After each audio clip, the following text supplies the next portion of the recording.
Саламатсыңдар ма балалар? Бүгін біз 4-ші сынып дүниетану 29-ші сабақты талқылаймыз.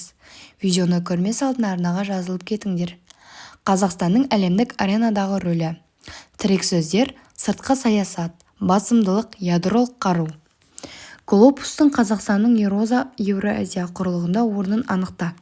Еліміз географиялық жағынан өте қолайлы жерде орналасқан. Қазақстанның орналасу жағдайының артықшылығы неде деп ойлайсың? Қазақстан Еуразия құрлығының ортасында орналасқан. Маңызды автомобиль жолдары мен темір жолдар, әуе желілері біздің еліміз арқылы өтеді.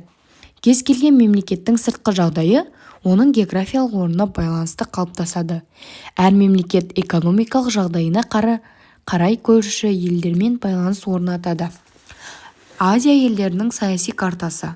Бұл жерде Қазақстан шекаралас мемлекеттерін байқауға болады, яғни Өзбекстан, Түркменстан, Қырғызстан, Тәжікстан және де Ресей мемлекеттерін байқауға болады. Сызбаға қараңдар. Қазақстанның сыртқы саясаттағы басымдылығы шеңберінде әлемдегі елдер белгіленген. Қазақстан ең алдымен қай елмен қарым-қатынас орнатты? Себебін түсіндіріңдер. Өз пікірлеріңді дәлелдеу үшін әлемнің саяси картасын пайдалан. Қазақстанның сыртқы саясаттағы басымдылығы. Қазақстан бірінші орында Ресей, екінші Өзбекстан, Қырғызстан және басқа ТМД елдері, 3 Қытай, Түркия, Үндістан, Азия елдері, 4 ақш және Еуропа елдері, Германия, Франция, Ұлыбритания және басқа елдер жатады. Қазақстан Ресеймен тығыз экономикалық және мәдени байланыстар орнатқан.